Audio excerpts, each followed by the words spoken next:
What's up, guys? Justin here with a pickups video, and I don't have a whole lot of stuff to show in this video, but it's pretty much stuff from all over the place. I got a couple trade packages that I'll show first, an eBay purchase, some garage sale pickups from this last weekend, a couple purchases from our local game store, actually one amazing deal I got from our local game store, along with some thrift store stuff as well. So I'm going to go ahead and start out with the trade packages I got. This first one here comes from a YouTuber by the name of The Control Alt Geek. And I don't believe he does any YouTube videos or anything, but he actually has an eBay store that he's just recently got up and running. I believe it's called Geek Games and Beyond. So I will put the link to that down in the description. Definitely go check that out. And he sent me a copy of Vigilante 8 Second Offense for the N64. And this is one that I've been looking for a while now. I do have the first one. This one is considerably harder to find, especially in good condition. Now, I don't think this was a Blockbuster exclusive game, but if you're looking on eBay for it, you might think otherwise, because a lot of the ones that are online and stuff for sale are just littered with Blockbuster stickers and whatnot, and just all in really awful shape.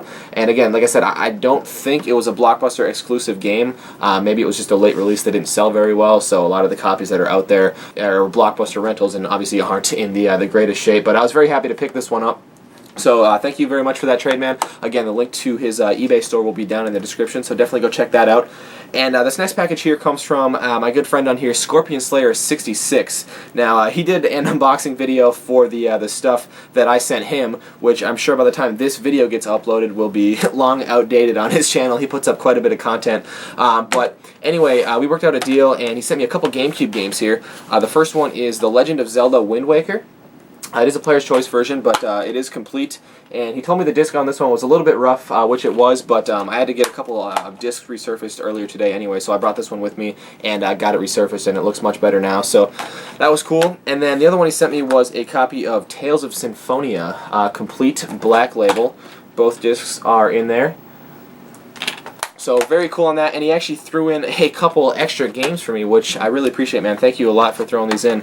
We got Diddy Kong Racing for the N64, and actually Ryan and I were playing through this one recently. Of course, I played this game when I was younger and everything, but I don't think I ever beat it. So we were playing through it, and we actually got pretty far, and for whatever reason, the save file just got erased off of his memory card, and neither of us can have any explanation for it at all. It was just gone one day when we went to start up the game. So that was kind of unfortunate, but I'm sure I'll put this game in my system again at some point and play through it fully.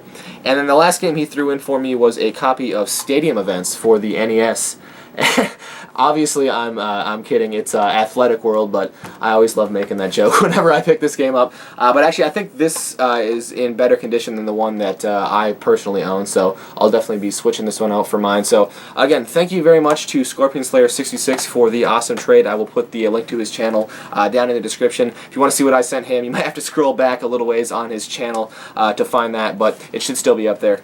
So moving on to an eBay purchase, I picked up a complete in-box Super Nintendo game, and this is one that I've been looking for a long time now. It is a Mario title, so it kind of took me a while before I could find it for a good price, but I finally found myself a copy of Super Mario All-Stars complete in-box. And of course, I already had the cartridge. I actually did have the manual for this one, so all I really needed was a box, but I knew I wasn't going to be able to find just the box for, a Mario game, so I ended up buying a complete one. I'm just going to flip my old cartridge and manual. But yeah, I mean, I've seen this go, copies in this condition go upwards of, $40, $45, and that I didn't really want to pay that. And I've been looking for a complete copy of this game for probably 8 months now, maybe almost a year now. I'm not even kidding. But I got a great deal on this one. It is in excellent shape, and I think I got this for like $30 shipped. It was probably a little bit under that. I think I won the auction for like $26 plus shipping, which was obviously an amazing deal. So it just goes to show, unless you desperately want or need to play a game, soon, if you're patient, you can find some good deals. So like $28, $29 shipped for that. Excellent deal. Very happy with that. Now, moving on to the garage sale stuff from last weekend. We actually didn't go up to the garage sales on Friday. There was like 2 or 3 sales going on in the morning. And actually, one of the sales was starting at 8 p.m. on Friday night. Kind of an odd time for a garage sale, but I think it was just kind of like a preview sale for the next day. They were having it the next morning on Saturday as well. But it was advertised on Craigslist, and they had advertised an Xbox 360 system and a couple DSi systems in the box. And because it was on Craigslist, I was actually able to contact the lady just to get like an idea of how much she was asking for the stuff. I think she said she was asking $25 for the 360, but she said it was an older one and she was keeping like the controllers and stuff, so I wasn't really interested in that. And she said she was going to be asking $50 for the DSIs. I didn't know if that meant 50 for the pair of them or 50 each or what, but I figured they might have some other video stuff, and I figured there'd be nobody there at 8 p.m. on a Friday night, so I went ahead and drove up there, got there right before 8 o'clock, and there was so many people at this garage sale. It was incredible. I don't think I've ever seen this many people at a garage sale ever, let alone on a Friday night at 8 p.m. So I walked up there, and I walked to the back of the garage. They had a couple PS2 games sitting there for $1 each. I passed up on like a Greatest Hits James Bond game, but I went ahead and picked this one up. Batman Rise of the Sin Zoo. I don't know if that's how you pronounce it. Forgive me if I mispronounced that.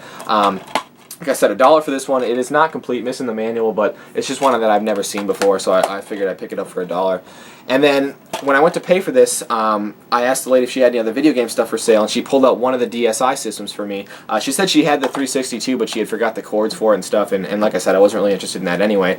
But actually, she had she only had one of the DSi systems left, so someone must have bought one of the other ones earlier in the sale. But it was only marked for $30, so I went ahead and offered $25, and she took that. So I got the DSi system here in the box and everything. And she told me that you know, she was just looking the night before, trying to like figure out how to clear the pictures up on it and stuff, and she couldn't figure it out. So told me not to be surprised if I found like some pictures of her kids and stuff on there. But when I went to turn the system on to test it out before I bought it, it would not turn on. So she let me go into her garage and plug it in and everything just to make sure it worked, and I plugged it in, the power light came on and everything, but I still couldn't get it to come on. And I was just like, alright, well, you know, sometimes with DS systems and SPs and stuff, you have to charge them for, you know, a minute or two before they'll even turn on. So I was like, it's pretty much brand new in the box, it has to work, right? So I paid the $25 for it, got home, charged it up, and this thing will still not come on.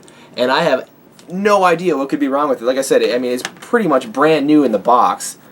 And it charges fine. It's not like it doesn't charge. Like the charging light comes on and it will stay on. It's definitely fully charged, but for whatever reason, pushing the power button and this thing will not turn on. If anyone has any ideas as to what could be wrong with this, how can I fix this, please let me know. The only thing I can think of is I'm going to try taking out the battery, maybe trying it without the battery in there, or just maybe taking the battery out and putting it back in will do something. But the problem is they use these screws on the back that are so unnecessarily small that I don't have a screwdriver with me that will even come close to fitting in those screws. So I'm gonna have to find someone who has like one of those like glasses screwdrivers or something, just so I can take the friggin' battery out and see if it works. But that was kind of disappointing. I mean, you know, obviously to get, you know, the box and everything was cool, but it's a non-working system. So $25 for that. Please, guys, let me know if you can think of anything at all that might fix this system. I'd really like to get it. I've never owned a DSi before, so I'd really like to try it out. So moving on to the next morning at the garage sales. Now, I was debating getting up. I was just going to be going up by myself, and it didn't look overly promising, like there wasn't any sales that advertised games or anything, but I woke up, I was already up, I was like, alright, whatever, I'll just go out. And I stopped at a few sales that were like in my neighborhood and didn't find anything, but then I drove across town and ended up at a sale that I believe had opened at like 7 a.m. It was really early sale, and it was probably 8:30 by the time I got there. But I walked up there, I asked if the lady had any video games, and she pointed me over to this. She had a Super Nintendo system here. Now, I will admit, I did already clean the system up quite a bit. The back of it here was all cracked up, like there was a big gaping hole right above this part here, and there was just a crack that went underneath the whole bottom of the system. But I actually had an extra shell from a system that was, you know, it was a non-working system that I just pretty much taken apart, and I put it on the bottom here. I mean, the bottom's obviously a little bit yellowed, and the top is much whiter, but at least it's not cracked or chipped or anything like that. And with it was she had a first-party controller, just one of them, an RF cord. And then there's actually two power adapters in there. Now, one of them I've never seen before. It's a Radio Shack power adapter, You guys know I'm not the huge, the biggest fan of, third-party power adapters and stuff, but I actually believe that this was made for the Super Nintendo because, as far as I know, the AC adapters for the Super Nintendo are exclusive to the Super Nintendo, and I guess the Virtual Boy, if you want to count that. But this one actually has the exact same specifications as the original Super Nintendo AC adapter, and actually has an end that is clearly made to fit in the Super Nintendo. So that's weird. I never knew Radio Shack made specific AC adapters for the Super Nintendo, but that has to be what this is. I can't think of another reason why they would have made a power adapter that looks like this. And then also in there was the power adapter for an original NES system. So kind of random, but I'm not going to turn down a first-party power adapter. And then there was 2 games sitting with the system as well. Actually, 2 pretty good games. We got Star Fox, and we got Super Mario Kart. And I believe the whole bundle there was priced at $25. I asked her if she'd take $20 for it, and she accepted that. So I obviously asked her if she had any more games too. She told me she sold them in an eBay lot a while back. So who knows, what gems she could have had for the Super Nintendo or the NES for that matter. Seeing as she had this, I'm assuming she probably had an NES at some point. But I was happy to pick that up for $20. And then I actually walked right around the corner to another sale. And they were just setting up and stuff. I was kind of debating even walking up there actually, but I just ran up there quickly. I asked if they had any video game stuff, and the lady told me she had a Sega Game Gear and a original DS system. So she brought out the Game Gear for me. I took one look at it and could tell you it didn't work. I mean, it had both the battery covers and stuff, but it was all scratched up, all beat up, and I took one of the battery compartments off, and I seriously, you couldn't even see the batteries. There was so much corrosion and battery acid in this thing. And I asked her if it worked, and she was like, "Oh yeah, it works fine." And I was like, "All right, well, I'm obviously gonna have to pass on that." And she brought out the DS system for me as well. It was just an original red DS system. It was all scratched up. I think it had a charger. I had a couple games with it too, but they were all just real cheap games. I think she was asking $40 for the DS and $10 for the Game Gear. So it's always kind of awkward when you you walk up to a sale early, you ask for games, they bring them out, and it's just not stuff you're interested in, and you kind of have to make up some kind of excuse to leave. I'm not sure which excuse I used this time, but I didn't end up picking up anything at that sale. So I stopped at a few more sales after that without any luck, and then the very last sale I stopped at for the day was one that they have this sale at least 2 times a year. Actually, we might have even already been to this sale 2 times this year, but it's right around the corner from my house. They always have some kind of video game stuff. Mostly it's the stuff just left over that didn't sell at their last sale. But I walked up there and for $1.50 found a copy of Pokemon Fire Red version for the Game Boy Advance. So that was cool. I did test this and it does save. They had a couple other GBA games there, but they were cheap. One was Quad ATV Racing and one other cheaper one. So, but I was happy picking up that for $1.50. And that was all we got at the garage sales last weekend. As I said, it's definitely dying down here. I'm sure there's probably only going to be one or 2 more weeks after this tops, and they're not going to look too promising. I'll tell you that. But I might still go out. You never know. So moving on to actually some finds from our local game store. Now, I don't go in there that often just because I've talked about before how it's so overpriced and everything, but I had a break between a few of my classes the other day, and I had to go to the post office anyway, which is right up the street from the game store. So after I dropped my package off, I walked down there, and I was looking around, didn't really see anything I wanted, and just as I was on my way out, I looked at the one of the racks behind the counter, and I saw an N64 game sitting up there that I have never even personally seen before. And I checked the price on it, and I could not believe what it was priced at. It wasn't an amazing once-in-a-lifetime deal, but it was definitely priced at way under retail. And so I asked the employee to get it down for me. I took a look at it. It was in great shape, and I was almost tempted to just pay the money for it right there and get it, but I knew I had a bunch of stuff at my house that I could trade in for it. So I asked the guy if there was any way he could hold it for me for a couple hours until I got done with my next class, and he had no problem doing that for me, which was awesome. So I ran home, I grabbed my box of games that I had to trade in, and after my class I went back to the store. And I think I ended up with $77 in store credit for this box of, once again, absolute crap. They don't take sports games or anything for PS2, but the next step up from sports games is what I traded in to get my $77. And so I'll go ahead and show the big game that I picked up. This was marked for $39.99, so I still had quite a bit of money left over after purchasing this, but I could not believe it. Worms Armageddon for the N64. Definitely one of the harder N64 games to find. and I could not believe the price. $40 for this. I'm pretty sure on eBay it's at least 60 to 75, maybe even upwards of 80. So this was pretty much, I would consider it half price, especially for this store who always overprices everything. And again, I got it all on trade, so I was very happy to pick this up. Finally knocking this one off the list. I'm getting decently close to a full N64 set. I think I need 50 or 60 more games, but as for the more expensive ones, other than Bomberman and maybe like Beast Wars and stuff, I've got most of the ones that are harder to find already. I did try this game out though with Ryan. As soon as I saw the main menu on this game, I instantly remembered that I had actually rented this game from our local Family Video back in the day and played it, and I'm sure I had a good time with it back then, but Ryan and I were just looking at this game with a puzzled look on our face. This game easily could have been put out on the Super Nintendo, at least graphically. Honestly, if I would have just seen a picture or a screenshot of the game, I would have probably thought it was from the Sega Genesis. Like, it was that kind of graphic style.